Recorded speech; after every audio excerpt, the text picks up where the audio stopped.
Je m'appelle Megan Bradley. J'ai 34 ans. Il y a 2 dimanches, en plein dîner de réconciliation familiale à Wellesley, ma belle-mère a levé son verre de Chablis. Devant mes propres parents et son club de lecture, elle a annoncé d'une voix forte, traiter Megan comme le personnel que nous avions à Nantucket. Bon marché, silencieuse, et à sa place. Mon mari, Weston, a esquissé un sourire en coin dans son verre de merlot. Mes parents, eux, ont gardé la tête baissée et ont continué à manger, sans dire un seul mot. À 21h15, la sonnette a retenti. Un coursier a remis à Estelle une fine enveloppe. En voyant l'entête, Orin et Ashcraft, sa fourchette s'est figée à mi-chemin de sa bouche. « Pourquoi est-ce que ça vient de ton avocat ?» a-t-elle demandé, la voix tremblante, en me fixant droit dans les yeux. Elle n'avait aucune idée qu'à cet instant précis, la femme qu'elle venait de traiter de domestique était prête à faire s'effondrer chaque mensonge qu'ils avaient tous les 3 bâti, pendant si longues années. Bienvenue dans un nouvel épisode de Revenge, où des femmes calmes affrontent une cruauté bruyante, et où la vérité prend son temps, mais ne manque jamais sa cible.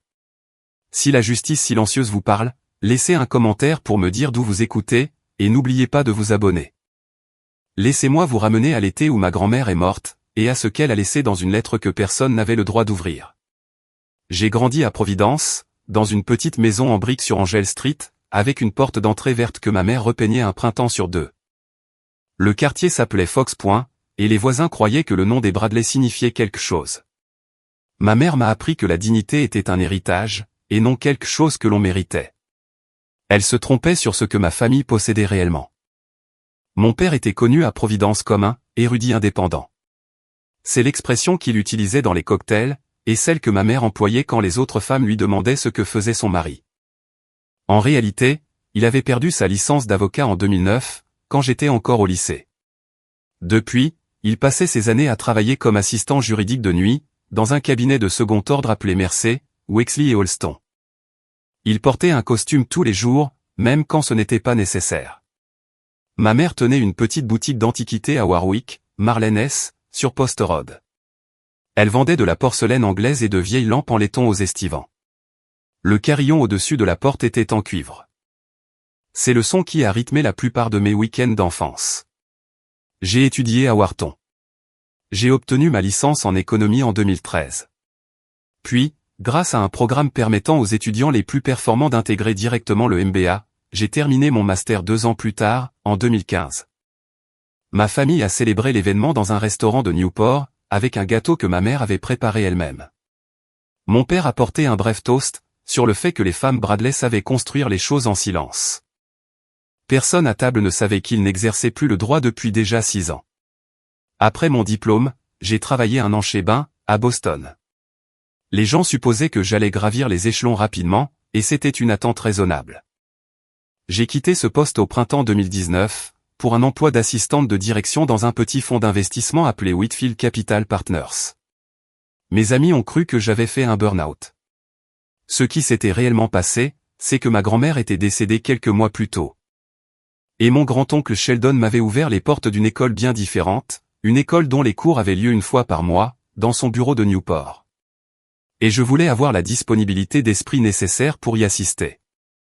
J'ai rencontré Weston Fairbank à une fête de fiançailles, à l'automne 2016. Il avait alors 30 ans. Grand, à l'aise en conversation, il portait un pull en cachemire bleu marine sur une chemise au col ouvert. Lors de notre 3e rendez-vous, il m'a demandé si je préférais les voiliers ou les bateaux à moteur. J'ai répondu ni l'un ni l'autre. Il a ri. J'aurais dû remarquer qu'il ne m'a pas posé d'autres questions. Nous nous sommes mariés le 10 octobre 2020, au manoir de Rosecliff, à Newport. La photo sur notre console nous montrait, moi, vêtu d'une robe Vera Wang couleur neige fraîche, me tenant à côté de Weston, qui riait avec quelqu'un juste en dehors du cadre.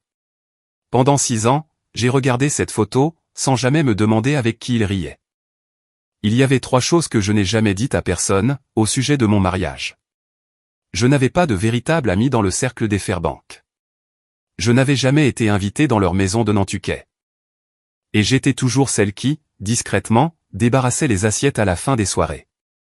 Je me disais que les femmes silencieuses ne perdaient pas leur dignité, lors des fêtes des autres. J'avais presque raison.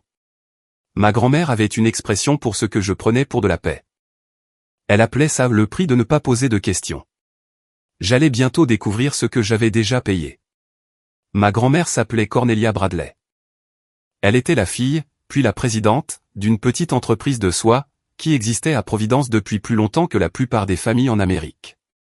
Son père l'avait fondée en 1922. Elle l'avait dirigée de 1962 jusqu'à sa vente, en 2001, pour 22 millions d'euros. Elle avait 66 ans. Le même après-midi, elle avait assisté au récital de sa petite fille en classe de 4e. Elle portait de la soie noire à sa fête de départ à la retraite. Elle m'a dit plus tard que le blanc était pour les gens qui n'avaient pas encore été mis à l'épreuve. Elle est décédée le 22 août 2019, à l'âge de 84 ans, dans sa maison d'Ocean Drive, à Newport. Elle était malade depuis 1 an, mais n'en avait parlé à personne, en dehors de son médecin et de son avocat. Mon père l'a appris par téléphone. Je l'ai appris par le son de sa voix, à l'autre bout d'un appel, dans une salle de conférence de bain. Weston m'a demandé en mariage 6 semaines plus tard. J'ai dit oui, parce que je pensais que le deuil et la joie étaient des choses que l'on pouvait porter en même temps. Je ne comprenais pas encore que l'un d'eux allait être utilisé contre moi. Le document de la fiducie comptait 93 pages. Ma grand-mère avait réduit toute notre histoire familiale à une quinzaine de chiffres et 3 noms. La valeur s'élevait à 14 millions d'euros. J'en étais la principale bénéficiaire. Le capital devait m'être entièrement dévolu le jour de mon 35e anniversaire, en octobre 2026. Mon grand-oncle Sheldon était nommé fiduciaire. Le cabinet qui gérait la fiducie était Orin et Ashcraft, à Boston. Un cabinet discret et studieux, qui s'occupait des affaires de ma grand-mère depuis 1985. Il y avait une disposition transitoire qui versait à mes parents 42 000 euros par trimestre, pour ce que le document appelait l'entretien des infrastructures du patrimoine familial et la préparation de la bénéficiaire. Cela devait durer jusqu'à la dévolution de la fiducie. Quand l'oncle Sheldon a signé la page de fiducie, il n'a pas souri. 2 objets avaient été mis à part du capital, et m'avaient été remis le jour de la formalisation de la fiducie. Le premier était une montre de poche en argent des Bradley, datée de 1922, gravée à l'intérieur des initiales BAB. Elle avait appartenu à mon arrière-grand-père, Ambrose Bradley. Elle était dans une petite boîte en cèdre, qui sentait l'étagère sur laquelle ma grand-mère l'avait gardée pendant 60 ans. Le second était une lettre scellée de 3 pages, conservée dans une enveloppe crème, dans les bureaux de Orin et Ashcraft. Elle m'était adressée, de l'écriture à l'encre bleue de ma grand-mère. Je ne devais pas l'ouvrir avant mon 35e anniversaire. J'ai compris cette instruction, à l'époque, comme une promesse. Je ne comprenais pas encore que c'était une prophétie. Son contenu m'était inconnu. Mais il n'était pas, comme il s'est avéré, inconnu des vrais taurins. Pendant 5 ans, une fois par mois, j'ai pris le train de Boston à Newport, pour m'asseoir avec mon oncle Sheldon dans le bureau au mur lambrissé de noyer de sa maison d'Ocean Drive. Il buvait des old-fashions. Il me distillait ses leçons, une phrase à la fois. Apprends à maîtriser 2 silences, Megan. Un qui te cache, et un qui les cache. Au début, je pensais qu'il m'enseignait l'investissement. Plus tard, j'ai compris qu'il m'enseignait la survie. Ne réagis jamais avec ce que tu sais, m'a-t-il dit plus d'une fois. Il n'a jamais expliqué pourquoi. Il n'en a pas eu besoin. Le jour où Estelle m'a traité de domestique pour la première fois, lors d'un club de lecture où elle pensait que je ne pouvais pas l'entendre, j'étais déjà à l'école de l'oncle Sheldon depuis 4 ans. Elle ne savait pas que j'y étais toujours inscrite. En décembre 2025, lors d'une fête de Noël du cabinet d'avocats Mercer, Wexley et Holston, à Providence, une femme nommée Karen Ashworth s'est dirigée vers le vestiaire, et a croisé un homme aux cheveux argentés, portant un badge d'assistant juridique, qui se tenait près de la photocopieuse. Son nom était Clifford Bradley. Il était une connaissance de son mari depuis des années. Elle ne voulait embarrasser personne, mais le mardi suivant, au club de lecture de Wellesley, elle l'a mentionné en passant. Il avait l'air, dit-elle, tout à fait à son aise là-bas. Dès cet après-midi-là, Estelle Fairbank était au courant. Elle a convoqué Weston chez elle, sur Cliff Road, le lendemain. On ne m'a rien dit de cette visite. Il est rentré tard ce soir-là, m'a embrassé sur le haut de la tête, et a dit qu'il était fatigué. D'après les emails que j'allais lire plus tard, le 15 décembre 2025, dans le salon qui donnait sur le jardin d'hiver, Estelle lui avait dit, « Je sais. Mais il y a autre chose que tu ignores. Elle a une fiducie de 14 millions d'euros. Elle lui sera dévolue en octobre. Si nous attendons. Ce problème se résoudra de lui-même, dans exactement 10 mois. Weston ne l'a pas corrigé. Ni sur le montant, ni sur la date, ni sur le nom du fiduciaire. Il a accepté d'attendre. Il a également accepté de protéger ce qu'ils avaient déjà. C'est la raison pour laquelle il a appelé Beaufort Sinclair le 18 décembre, pour lui demander de rédiger un contrat post-nuptial. Le timing était agressif, a noté Sinclair dans un email de suivi. Et toute présentation surprise lors d'un événement familial exigerait une documentation minutieuse. Estelle a inscrit la date du 15 mars dans un carnet en cuir de sa bibliothèque, cette même semaine. Elle l'a entouré 2 fois. Personne, y compris son fils, ne m'en a parlé. L'oncle Sheldon a commencé son audit annuel de la fiducie, le 5 janvier 2026. Il le faisait tous les ans, mais cette année était différente. La dévolution était dans 10 mois, et les audits de dévolution se font ligne par ligne. Il a demandé à son assistante de lui apporter les certifications trimestrielles des parents, de 2020 au dernier trimestre. Toutes. Elle a apporté 14 dossiers Kraft marron, et les a empilés sur son bureau, à côté d'une paire de lunettes de lecture en écaille de tortue. Il les a parcourus dans l'ordre de leur classement. Le 22, il était aux 2/3 du dossier du deuxième trimestre 2020, lorsqu'il a arrêté son index sous un relevé bancaire daté du 3 juin. Virement sortant, 186 000 €. Libellé, vierge. Destinataire, Fairbank. Il a écrit, et expliqué, dans la marge, à l'encre rouge, et a dessiné un petit carré autour du montant. Ce n'est pas un cadeau de mariage, s'est-il dit. Les cadeaux de mariage ne circulent pas comme ça. Il s'est également demandé de quel Fairbank il s'agissait. Il a appelé mon père le 3 février. Il a demandé, de la manière polie qu'il utilise pour les gens en qui il n'a plus confiance, à quoi correspondait ce transfert. Il y a eu une pause de 4 secondes au bout du fil, avant que mon père ne réponde, Estelle Fairbank. C'était personnel. Une contribution pour le mariage. Ça ne regarde pas la fiducie. L'oncle Sheldon l'a remercié et a raccroché. Il avait chronométré la pause. Il avait compté jusqu'à 4, en tapotant son bureau avec son ongle, pendant que mon père respirait. Puis il a appelé Everett Orin, et lui a dit qu'il devait voir la bénéficiaire avant la fin de la semaine. Je les ai rencontrés tous les deux le 10 février, dans le bureau d'Everett, au 21e étage du One Financial Center. Les stores vénitiens étaient inclinés pour filtrer l'éblouissement de l'après-midi. Everett a posé une copie du reçu de virement au milieu de la table de conférence, et m'a raconté, de sa voix prudente et posée, ce qu'il avait découvert. Je n'ai pas parlé pendant 3 minutes. Quand j'ai finalement ouvert la bouche, je n'ai demandé qu'une seule chose. Estelle Fairbank, ma belle-mère? Pas un autre Fairbank? Everett a hoché la tête une fois. L'oncle Sheldon m'observait par-dessus ses lunettes de lecture. J'ai pris mon verre d'eau. Je n'en ai pas renversé une goutte. J'ai dit, donnez-moi une semaine. Je suis allé à Providence pour la Saint-Valentin. C'était un samedi. J'avais une petite boîte de chocolat Godiva sur le siège passager, et je n'avais pas dit à Weston que j'y allais. J'avais dit au ciel que je serais de retour pour 17 heures. NPR couvrait la dernière neige de la saison. Quelque part sur l'Interstate 95, près d'Attleboro, j'ai compris que j'avais l'impression de conduire vers quelque chose de précis, sans encore savoir quoi. Ma mère a été surprise et ravie, et s'est empressée de mettre de l'eau à chauffer. Mon père faisait la sieste à l'étage. Marlène était en train de s'occuper de la comptabilité familiale à la table de la cuisine depuis 2 semaines. Mon père n'arrivait plus à lire les petits chiffres. Des boîtes de 2019 et 2020 étaient ouvertes sur les chaises en bois. Elle s'est affairée avec la théière. « Assieds-toi, assieds-toi. Tu m'as manqué, a-t-elle dit, avant de s'éclipser dans le garde-manger pour chercher les sablés qu'elle croyait que j'aimais toujours. Pendant son absence, mon regard s'est posé sur la pile de documents sur la table. Un relevé bancaire du 2e trimestre, à moitié plié, reposait près du stylo bleu de mon père. Je n'y ai pas touché. Je n'en ai pas eu besoin. Virement sortant, 186 000 €. Libellé, vierge. Destinataire, Fairbank. 3 juin 2020.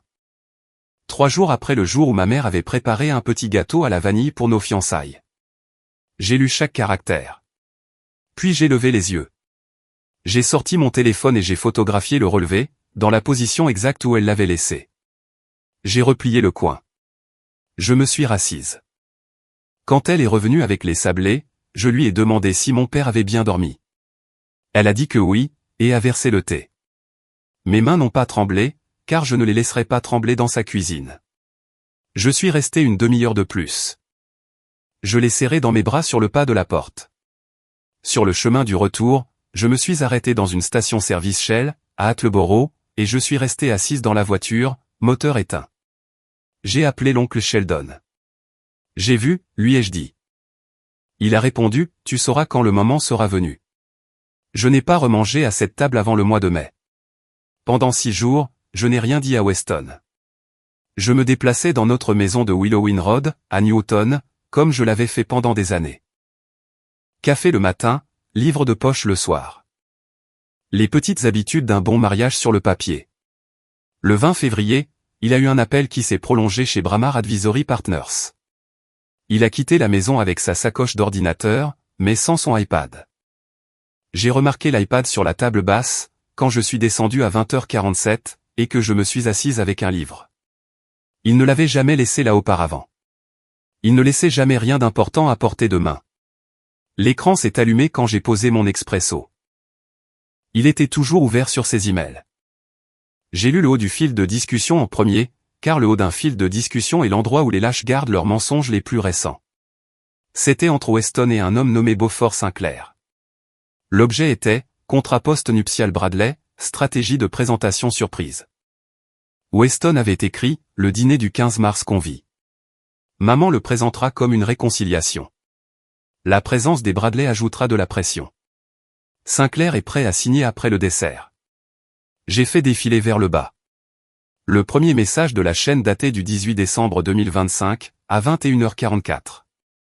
De Weston à Beaufort, ma femme a une fiducie qui lui sera dévolue en octobre 2026, d'une valeur de 14 millions d'euros.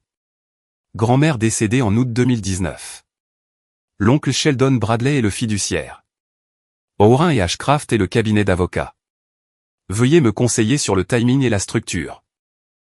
Je l'ai lu 2 fois. Je ne l'ai pas photographié tout de suite.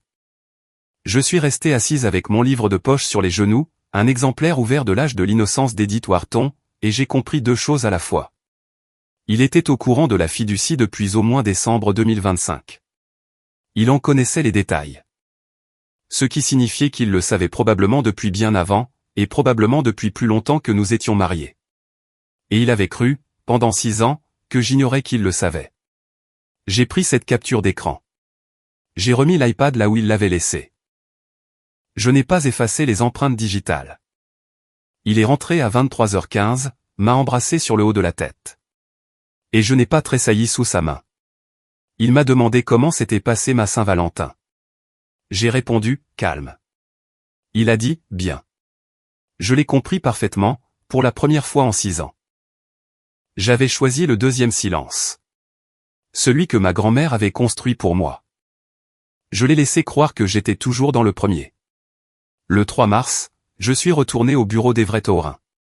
L'oncle Sheldon était déjà là. J'ai posé mon téléphone sur la table de conférence, avec les 7 captures d'écran affichées.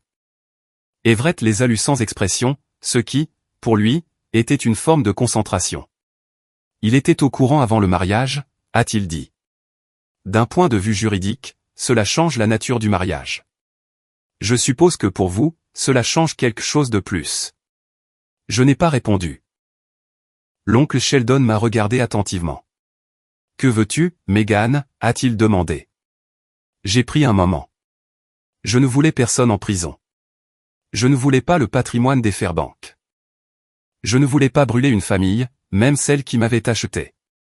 Je voulais 3 choses. Je voulais que la vérité soit établie, dans la même pièce où l'on m'avait rabaissé. Je voulais que mon mari sache que le calcul sur lequel il avait bâti sa vie avait échoué. Et je voulais que mes parents aient la chance de choisir à nouveau, l'aveu, ou le silence continu, en sachant que je savais déjà tout. Je ne veux pas les ruiner, ai-je dit. Je veux qu'ils entendent la vérité, dans une pièce qu'ils ne peuvent pas quitter. Everett a hoché la tête. Il a rédigé le contenu de l'enveloppe à la main, en bout de table. Une copie du reçu de virement. Un paragraphe poli. Veuillez clarifier si ce transfert a été reçu à titre personnel, ou en contrepartie de tout accord affectant le statut matrimonial de notre cliente, ou ses futures distributions fiduciaires. Il l'a lu à voix haute une fois. C'est suffisant, a-t-il dit. Plus serait une lettre de mise en demeure. L'oncle Sheldon a tiré une feuille de papier pliée vers lui, et a dessiné un petit rectangle à l'encre bleue. Salle à manger de Cliff Road, 12 chaises, porte d'entrée. Il a posé le stylo. Livré quand la fourchette sera dans sa main, a-t-il dit. Ni avant, ni après. J'ai hoché la tête. Avant de quitter le bureau, je me suis arrêté à la porte et j'ai demandé à Everett si la lettre de ma grand-mère pouvait être ouverte en avance, s'il fallait la porter. Il a réfléchi à sa réponse plus longtemps qu'à aucune autre de mes questions de l'après-midi. Votre grand-mère l'a écrite pour vous, à 35 ans, a-t-il dit. Ce pourquoi vous la portez à 34 ans est votre choix, pas le sien. Il m'a tendu lui-même l'enveloppe crème scellée. Elle était plus lourde que je ne l'avais imaginé. J'ai refermé la porte de son bureau derrière moi, et je me suis dit, à moi-même, je ne lirai pas sa voix à voix haute avant de l'avoir méritée. Si quelque chose de tout cela résonne en vous ce soir, si vous avez déjà découvert l'ampleur d'un mensonge seulement après avoir vécu dedans pendant des années, dites-moi dans les commentaires ce que vous auriez dit, dans ce bureau d'avocat. Et restez avec moi. Ce que Sheldon a dessiné sur ce bout de papier allait se produire dans 12 jours. L'invitation est arrivée chez nous, à Newton, le 28 février. Une enveloppe crème avec le sceau de la famille Fairbank pressé dans de la cire rouge. L'impression était en relief, avec une encre foncée, réalisée par une petite papeterie de Beacon Street. Madame Estelle Fairbank a le plaisir de vous convier à un dîner de réconciliation familiale. Dimanche 15 mars, 18h30, Cliff Road, Wellesley. Je l'ai tenue 2 minutes avant de l'ouvrir. Elle avait utilisé le mot réconciliation, comme si nous nous étions déjà disputés ouvertement. Nous ne l'avions pas fait. C'était le problème qu'elle essayait de résoudre. J'ai appelé Geneviève le 5 mars. Geneviève est la sœur cadette de Weston, âgée de 34 ans.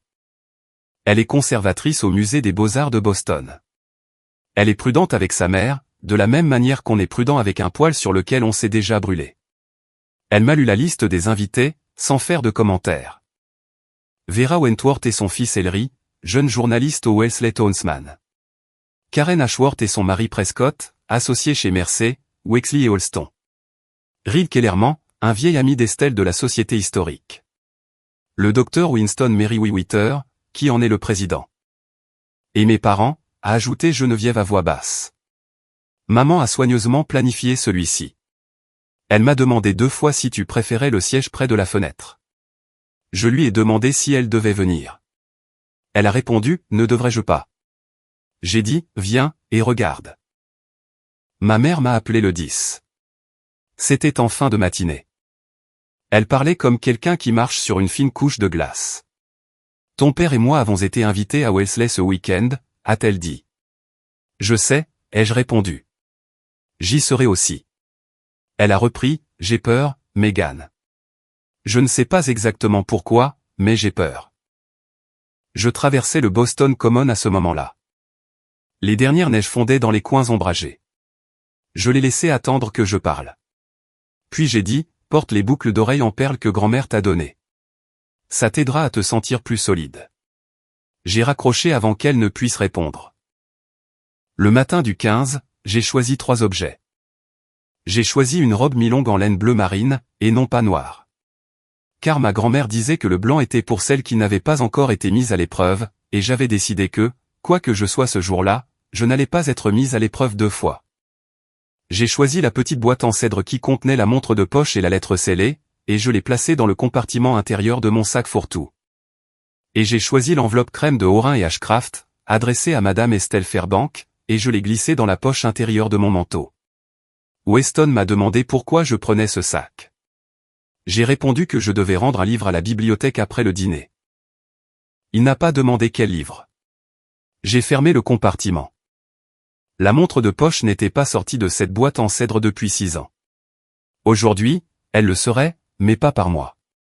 Nous sommes arrivés au 42 Cliff Road à 18h32. Estelle nous a accueillis sur le pas de la porte avec le double baiser qu'elle réservait aux gens dont elle ne voulait pas paraître lasse.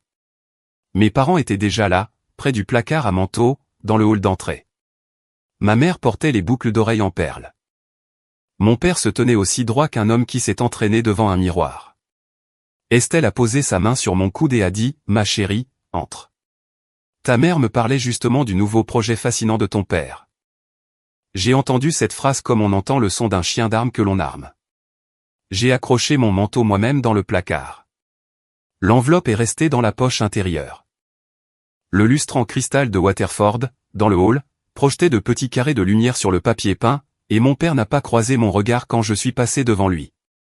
Les autres invités ont commencé à arriver. Vera Wentworth est entrée la première, avec Ellery, qui tenait un petit carnet en cuir. Il avait été envoyé par son rédacteur en chef pour écrire un paragraphe sur la liste des invités, pour la chronique mondaine du lundi du journal local. Karen Ashworth est arrivée ensuite, avec Prescott, qui a salué mon père avec la politesse discrète de quelqu'un qui a récemment appris quelque chose qu'il n'avait pas demandé à savoir.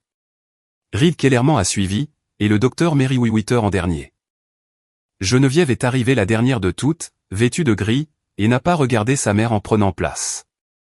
Estelle m'a indiqué où je devais m'asseoir. J'étais à sa gauche, Weston à sa droite. Mes parents étaient en face, au bout de la table, là où la lumière des bougies était la plus faible. Geneviève s'est penchée en nous asseyant, et m'a murmuré à l'oreille, « Elle a mis tes parents là où la lumière est la pire. » J'ai hoché la tête une fois. Le service a commencé à 19h. On m'a servi une salade de roquettes aux noix et au roquefort, apportée par une employée de maison nommée Isolda, que je connaissais depuis 6 ans, mais sur laquelle je n'avais jamais appris grand-chose. Estelle a levé son verre de Chablis pour un premier petit toast, et a dit, en balayant la table du regard, « Megan a un poste assez modeste dans un fonds d'investissement de Boston. Très terre à accent grave terre, je trouve, pour les jeunes femmes d'aujourd'hui. » Elle a souri à Prescott Ashworth en disant cela. Il a baissé les yeux vers sa salade. Il savait où travaillait mon père. J'ai hoché la tête, j'ai bu une gorgée d'eau, et je n'ai pas répondu.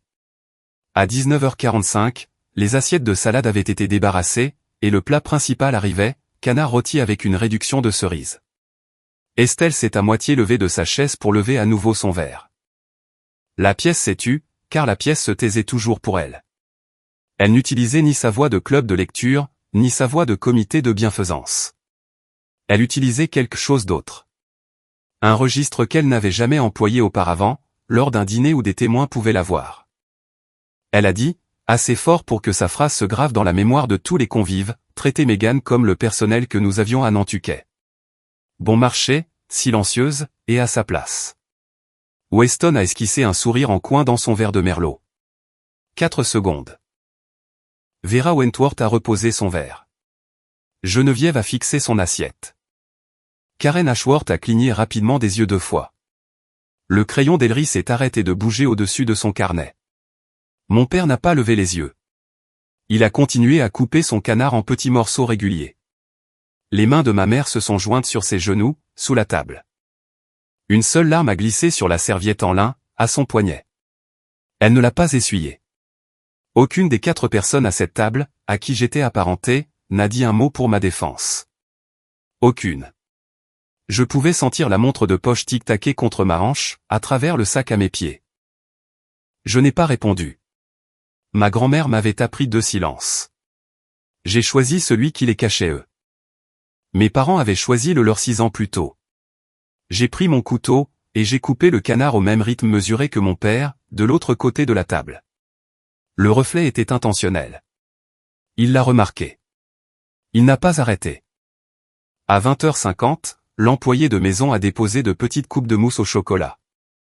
Estelle a pris sa cuillère, l'a tapotée une fois contre le verre, et s'est raclé la gorge.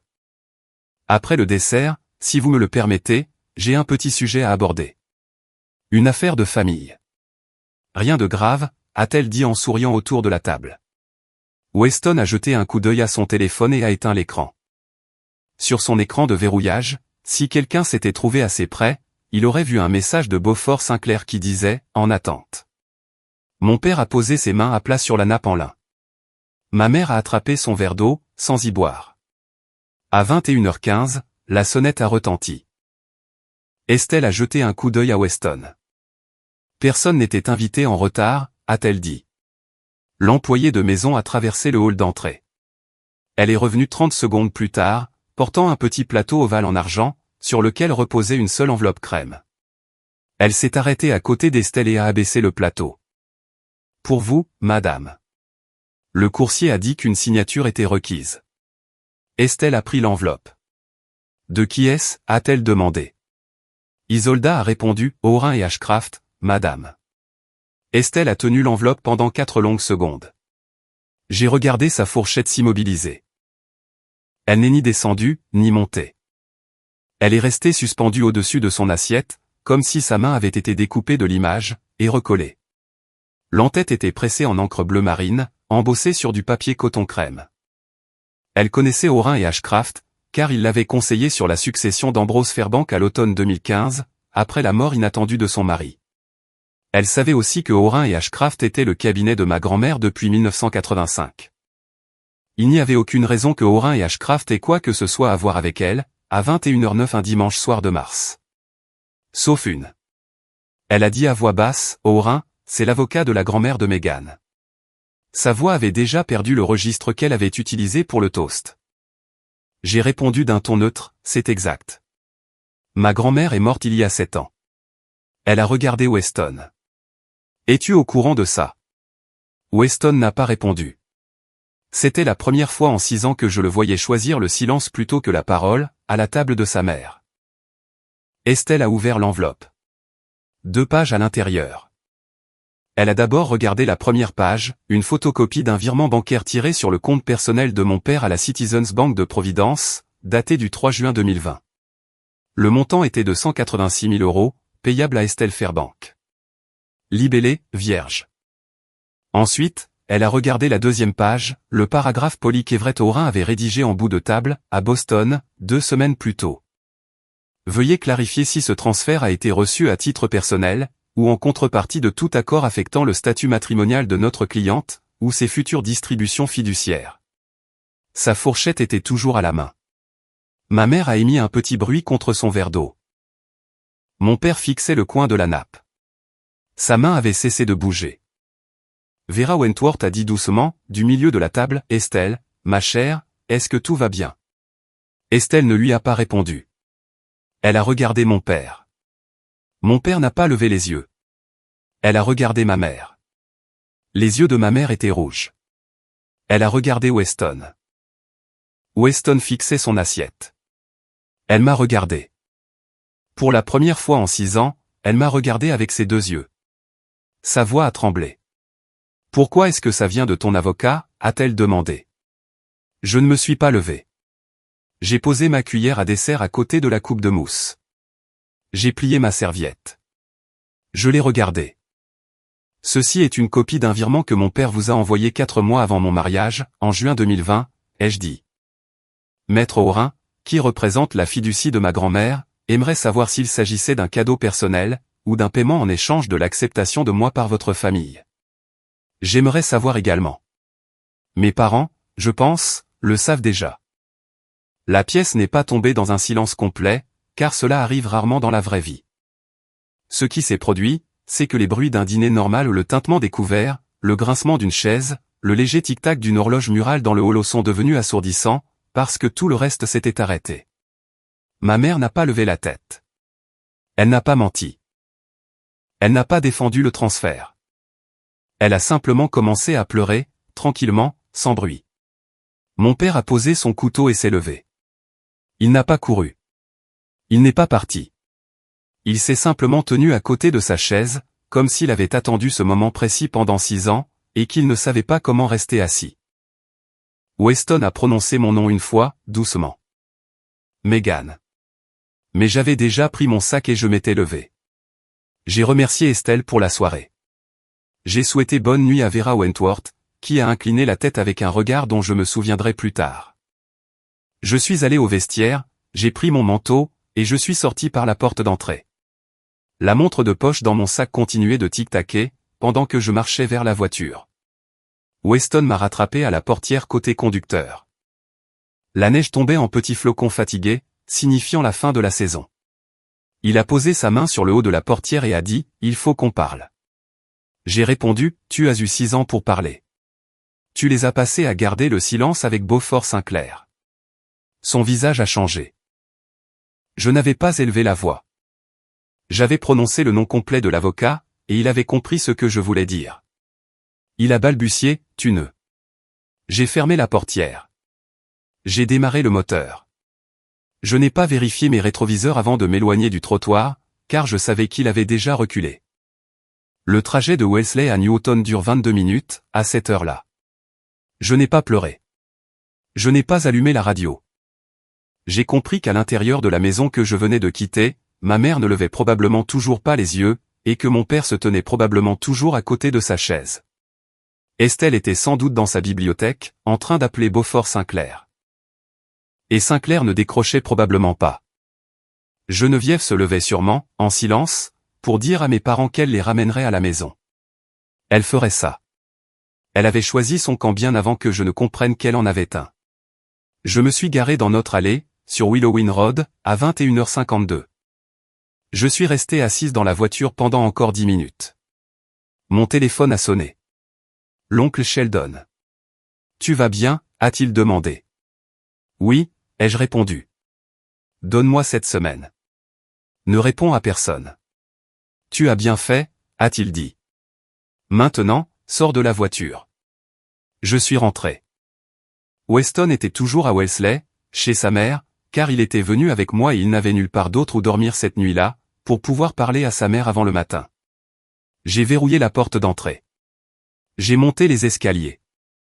J'ai accroché la robe bleu marine sur son cintre en bois. J'ai posé la petite boîte en cèdre sur la table de nuit, et je l'ai ouverte. La montre de poche reposait sur le côté, contre la doublure en feutre. Je l'ai prise dans la paume de ma main. Elle était fraîche, à cause de la laine du sac. Je pouvais la sentir tic-taquer contre ma peau. Je l'ai remise dans la boîte. Je n'ai pas ouvert la lettre scellée. Ce n'était pas le but de cette soirée. Je n'ai pas pensé à lui cette nuit-là comme à mon mari. J'ai pensé à lui par son nom complet. Weston Fairbank. C'était la première fois en 6 ans que je ne pensais pas à lui d'abord comme à mon mari. Mon téléphone s'est allumé sur la table de nuit. Un message de Geneviève, « Je suis chez la mère de Weston.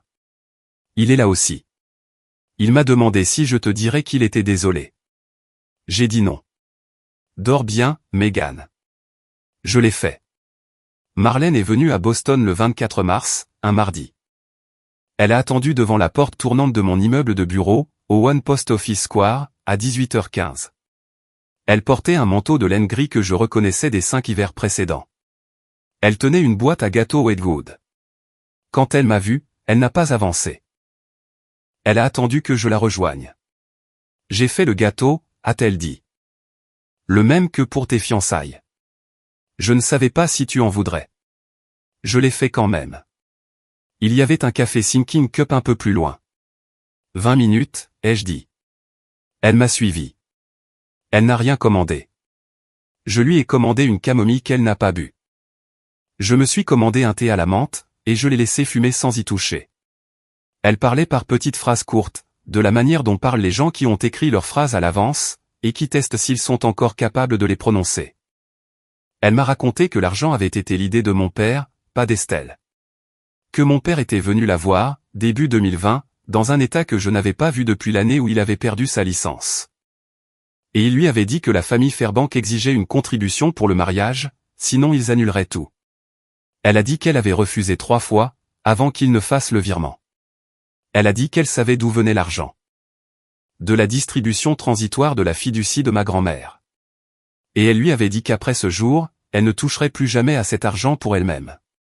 Elle mettait de côté 8 000 € par an sur un compte séparé depuis 2021, provenant des bénéfices de sa boutique d'antiquités. Le solde était de 52 000 € la semaine précédente.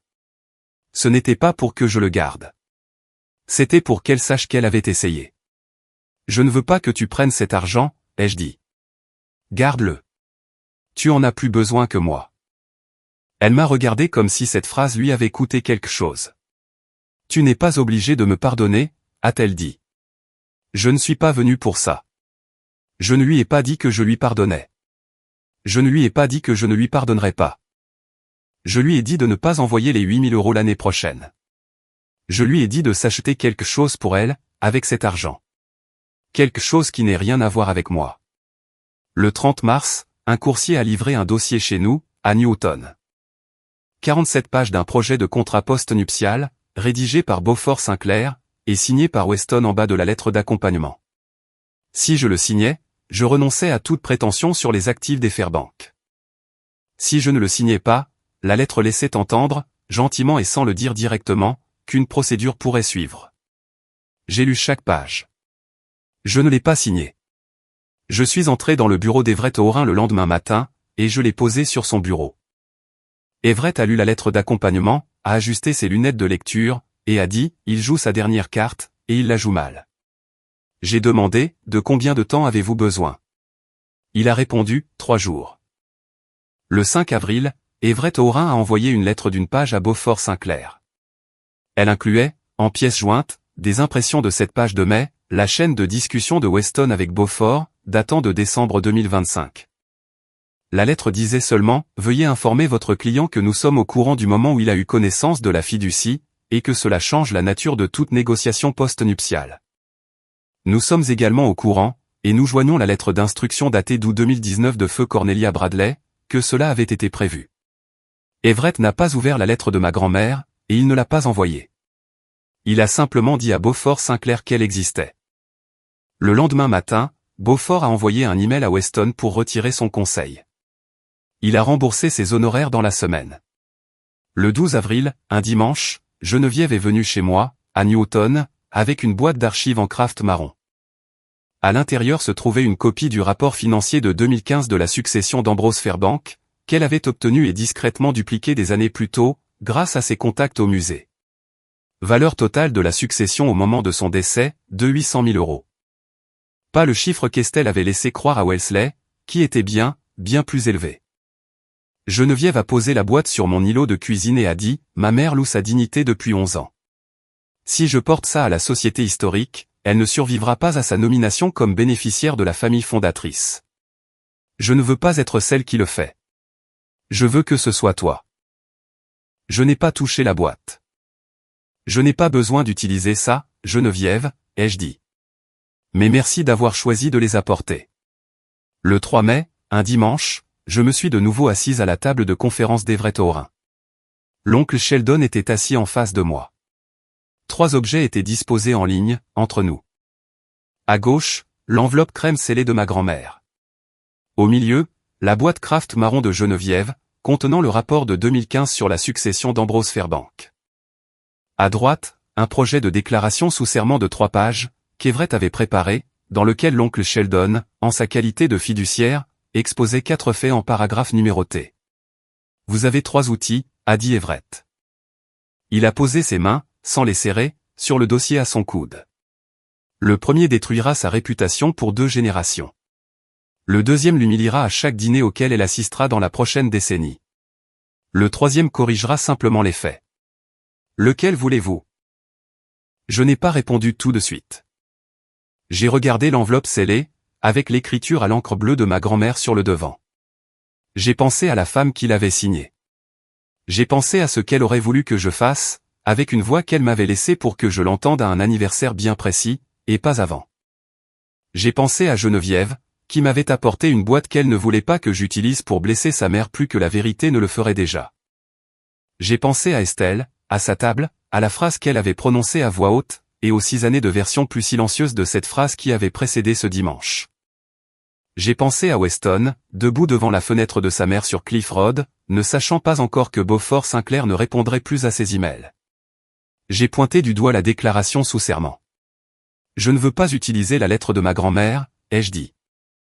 Elle me l'a écrite pour mes 35 ans, pas pour mes 34. Elle ne l'a pas écrite pour combattre une femme de 63 ans à un dîner auquel elle n'a pas assisté. Et je ne veux pas utiliser la boîte de Geneviève. Geneviève m'a apporté ça par chagrin. Pas par méchanceté. Je ne veux pas en faire l'instrument. Mon oncle Sheldon, parlant en tant que fiduciaire, est suffisant. L'oncle Sheldon n'a pas réagi immédiatement. Puis il a posé la paume de sa main à plat sur la table, à côté de la déclaration, et a dit, dans la phrase la plus courte qu'il m'ait jamais adressée, Cornelia aurait choisi la même chose. Everett a tendu la main vers l'enveloppe scellée, et l'a remise, sans l'ouvrir, dans le petit coffre-fort mural derrière son bureau. Il a refermé la porte dessus. Il s'est retourné, a pris la déclaration, et l'a posée devant l'oncle Sheldon. L'oncle Sheldon l'a signée avec un stylo Montblanc noir. Everett a fait venir le notaire du bureau d'à côté, et le sceau a été apposé dans le coin de la dernière page. L'oncle Sheldon a levé les yeux vers moi quand il a eu fini. « Tu n'avais pas besoin que je fasse ça, a-t-il dit. Mais je suis heureux que tu me l'aies demandé. » Je n'ai pas répondu. Je n'en avais pas besoin. Le 14 avril, la Société historique de Wellesley avait envoyé à Estelle Fairbank une lettre officielle, confirmant que le 17 mai, lors du gala de bienfaisance annuel au Wellesley Country Club, elle recevrait le prix de la famille fondatrice de la société. Elle était la candidate principale pour ce prix depuis 2 ans. Ça allait être le point d'ancrage de sa saison. La cérémonie de remise du prix était prévue pour 20h15, après le dîner. Je suis arrivé au Country Club à 18h, dans une robe bleu marine longue jusqu'au sol, signée Alston, qui avait appartenu à ma grand-mère. Elle avait été reprise à la taille. Je portais la montre de poche en argent des Bradley, sur une chaîne drapée sur le devant de ma robe. De sorte qu'elle soit visible au-dessus de ma poitrine, à la lumière des lustres. Ma grand-mère disait que le blanc était pour celles qui n'avaient pas encore été mises à l'épreuve. Elle n'avait pas dit de quelle couleur était celle de celles qui avaient réussi. J'avais choisi la mienne. Il y avait 180 invités. Estelle était assise à la table d'honneur, à côté du docteur Winston Merriweather, le président de la société. Weston est arrivé en retard, et s'est assis à une table de l'autre côté de la salle de bal. Geneviève m'a fait un signe de tête depuis une table à 3 rangs de la mienne. L'oncle Sheldon était assis à la table du milieu, dans l'allée. Everett Orin était assis à côté de lui. Mes parents n'avaient pas été invités. Je n'ai pas approché Estelle pendant le cocktail. Je n'ai pas parlé à Weston. Je me suis tenu près de l'entrée de la salle de lecture pendant quelques minutes, avec Karen Ashworth, qui m'a pris la main pendant 2 secondes sans rien dire, et Ellery Wentworth, qui se tenait contre le mur avec son petit carnet en cuir. Sa mère lui avait demandé d'être là, et il n'avait pas eu besoin qu'on le lui dise 2 fois. Nos regards se sont croisés une fois. J'ai hoché la tête une fois. C'était le seul signal nécessaire. Le dîner a été servi à 19h. La salle a fait ce que font les salles lors des galas de country club, rire poli, verre rempli, bruissement des programmes. À 20h15, le président de la société, le docteur Merriweather, s'est levé pour prendre la parole, et a commencé le discours pour le prix de la famille fondatrice. Il a parlé pendant 9 minutes de la gestion des propriétés historiques de Wellesley par la famille Fairbank, depuis 1911. Il était en train de prononcer la phrase « C'est un honneur pour moi d'inviter Estelle Fairbank », lorsque l'oncle Sheldon s'est levé de son siège, au centre de la salle, a levé légèrement la main droite, et a dit « Docteur Merriweather, avant que vous ne continuiez ». La salle s'est tournée. Estelle s'est tournée. Tout le monde s'est tourné. L'oncle Sheldon s'est avancé vers l'avant de la pièce. Le docteur Merriweather s'est écarté du micro, avec la petite grâce d'un homme qui comprenait que toute demande d'un membre honoraire du conseil, en poste depuis 30 ans, serait accordée. L'oncle Sheldon a posé 3 pages sur le pupitre. Docteur Merriweather, mesdames et messieurs, je suis un membre honoraire du conseil de cette société. Ma sœur, Cornelia Bradley, y a siégé de 1972 jusqu'à son décès en 2019. Avant que vous ne décerniez ce prix ce soir, je vous demande 3 minutes pour lire une déclaration officielle. En ma qualité de fiduciaire de sa succession. Il a attendu. Le docteur Merriweather a hoché la tête une fois. Estelle s'est rassise. Elle ne s'est pas relevée. L'oncle Sheldon a lu la déclaration sous serment. Il n'a ajouté aucun commentaire. Il n'a pas élevé la voix. Il a déclaré, dans l'ordre, que la fiducie de la famille Bradley avait été créée en août 2019, d'une valeur de 14 millions d'euros, avec comme bénéficiaire principal Megan Bradley, pour une dévolution le jour de son 35e anniversaire, en octobre 2026. Il a dit que des distributions trimestrielles transitoires, d'un montant de 42 000 euros, avaient été versées à Clifford et Marlène Bradley depuis novembre 2019. Il a dit qu'un virement de 186 000 euros avait été transféré du compte personnel de Clifford Bradley au compte personnel d'Estelle Fairbank, le 3 juin 2020. Soit 4 mois avant le mariage Fairbank-Bradley. Et il a dit que ce transfert avait été découvert lors de l'audit pré-dévolution de la fiducie, au 4e trimestre 2025, et que l'objet de ce transfert n'avait, à ce jour, pas été expliqué de manière satisfaisante par la bénéficiaire. Il a conclu, au nom de la succession de ma sœur, et de ma petite-nièce, Madame Megan Bradley, je place ces faits dans les archives de cette société, lors de ce dîner, ce soir. Je vous remercie de votre attention. Il a plié les pages une fois. Il est retourné à sa place. Il ne s'est pas assis. Personne n'a applaudi. Personne n'a protesté. Vera Wentworth a reposé son verre. Le crayon d'Ellery était immobile. Je me suis levé. Je ne suis pas allé au pupitre. Je me suis avancé jusqu'à un point, à 3 pieds devant la table d'honneur, où je pouvais voir le visage d'Estelle, et où elle pouvait voir le mien. J'ai sorti l'enveloppe crème scellée de ma pochette, et je l'ai levée d'une main, pour que toute la salle puisse la voir. Ma grand-mère a écrit ceci à l'été 2019, ai-je dit. Elle a laissé des instructions pour que je l'ouvre le jour de mon 35e anniversaire. C'est dans 5 mois. Je respecterai son souhait. Je ne la lirai pas à voix haute ce soir. Je veux que vous sachiez tous qu'elle existe. Je veux que vous sachiez que lorsque je la lirai, en octobre, je la lirai seule. Merci à tous pour votre patience. Je me suis retourné. Je suis retourné à ma place. J'ai pris mon manteau et ma pochette. L'oncle Sheldon était déjà debout, dans l'allée. Il m'a offert son bras. Je l'ai pris. Nous sommes sortis ensemble par la porte latérale de la salle de bal. Derrière nous, Estelle s'est levée, tranquillement, et a quitté la pièce par la porte la plus proche du vestiaire. Elle n'est pas revenue pour le prix. Vera Wentworth, qui était la deuxième sur la liste des finalistes cette année-là, s'est levée, s'est tournée vers la table d'honneur, et a murmuré quelque chose au docteur Merriweather. Merriweather a hoché la tête. Le prix a été discrètement transféré à la famille Merriweather avant le dessert, sans seconde cérémonie. L'histoire de Wellesley, ce soir-là, a officiellement changé d'auteur. L'article d'Ellery Wentworth a été publié dans le Wellesley Townsman le mercredi suivant. Il faisait 3 colonnes.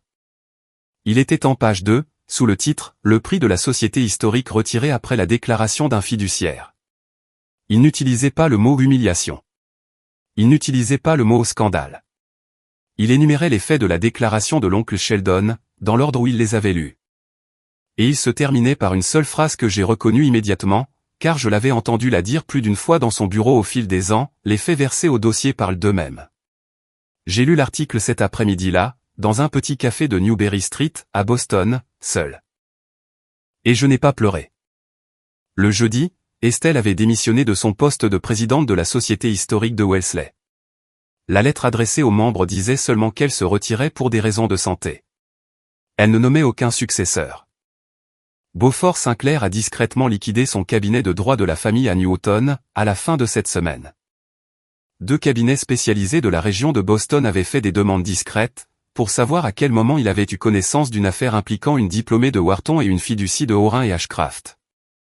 Et Beaufort avait compris, sans plus de discussion, qu'il n'allait pas prendre de nouveaux clients dans sa spécialité pendant un certain temps.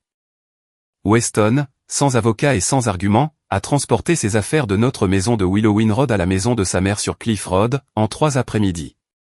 Il a pris la chambre d'amis, à l'extrémité et du 2e étage. Il ne m'a pas envoyé de message pendant 2 semaines. Le vendredi, j'avais mis notre maison en vente.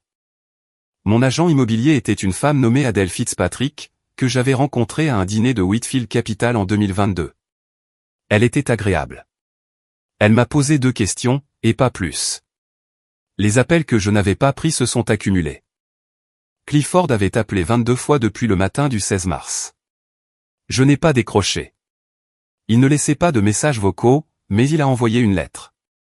4 pages, manuscrite, sur le papier jaune qu'il utilisait depuis aussi longtemps que je m'en souvienne, avec une écriture que je n'avais pas vue depuis des années. J'ai mis la lettre dans un tiroir de ma cuisine. Je ne l'ai pas ouverte. Je ne l'ai toujours pas ouverte, au moment où je vous parle.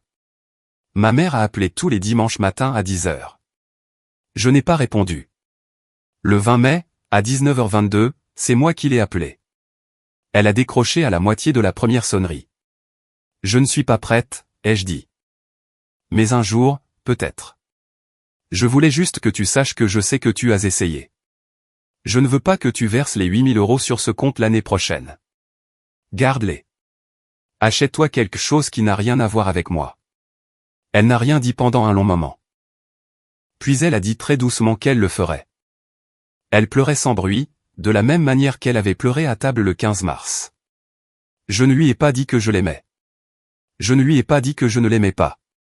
Je lui ai dit que je rappellerais quand je le pourrais. J'ai raccroché. Weston m'a envoyé un seul SMS, le 18 mai. Il disait, « J'ai fait une erreur. Je sais que ce mot ne suffit pas. » Je l'ai lu. Je n'ai pas répondu. Le silence n'est pas toujours de la cruauté. C'est parfois la forme la plus juste de ce qui reste. Le 22 mai, un vendredi, j'ai pris la route de Boston à Newport. Ma grand-mère était née le 22 mai 1935. Elle aurait eu 91 ans. J'ai pris la route 24 sud et la 138 est. Les dernières jonquilles étaient encore debout, sur les bords des terrains de golf, le long du chemin. Je me suis garé au cimetière commun de Farwell Street. Sa pierre tombale était en granit, basse et plate, nichée parmi les grès du XVIIe siècle. On pouvait y lire « Cornelia Bradley, 1935 à 2019 ». Elle a construit en silence. Mon oncle Sheldon avait choisi lui-même la dernière phrase. On ne m'avait pas demandé mon avis. J'ai déposé des pivoines blanches sur le granit. J'ai sorti la montre de poche en argent des Bradley de la petite boîte en cèdre, dans mon sac, et je l'ai posée sur la pierre, au-dessus de son nom, pendant exactement 30 secondes. C'était assez long pour dire bonjour, et assez long pour dire au revoir. Et pas si long que ça devienne sentimental. Puis je l'ai soulevée, je l'ai tenue dans la paume de ma main un instant, et je l'ai remise dans la boîte. Je suis allé jusqu'au Cliff Walk, et je me suis assise sur un banc face à l'eau, pendant un quart d'heure. Ma grand-mère avait une phrase qu'elle n'a utilisée que 2 fois avec moi, « Ne réagis jamais avec ce que tu sais ». Je l'avais comprise une fois comme une règle pour se cacher. Je la comprends maintenant comme une règle pour choisir. Quand parler, à qui, et avec la voix de qui. La vérité que j'ai dite au Wellesley Country Club n'était pas seulement la mienne. C'était la sienne. C'était celle de l'oncle Sheldon. La main prudente d'Everett Orin. La décision silencieuse de Geneviève de m'apporter une boîte qu'elle ne voulait pas voir utilisée, et m'a retenu de ne pas l'utiliser. C'était les larmes de ma mère dans un café de Boston, et ses 52 000 € sur un petit compte qu'elle allait maintenant dépenser pour elle. C'était chaque dîner où quelqu'un que j'aimais avait choisi de ne pas parler, et chaque dîner où quelqu'un que j'aimais avait finalement choisi de le faire. Le silence qui a précédé cette lecture n'était pas seulement le mien non plus. Il appartenait à toutes ces années où j'avais cru que le travail acharné et les bonnes manières rendraient une femme visible, dans une pièce qui avait été payée pour ne pas la voir. Mon divorce a été déposé le 20 mai, pour faute partagée, dans le comté de Middlesex. Everett s'était occupé lui-même des formalités. La maison de Willowin Road a été mise sous contrat, avec un jeune couple et leurs 2 enfants, le 23. La fiducie me sera dévolue le jour de mon 35e anniversaire, en octobre. Et ce matin-là, dans les bureaux de Orin et Ashcraft, seul à une table, sans témoin et sans public attendu, j'ouvrirai l'enveloppe crème scellée que ma grand-mère m'a laissée. Je lirai enfin sa voix, dans une pièce où personne, sauf moi, n'aura besoin de l'entendre.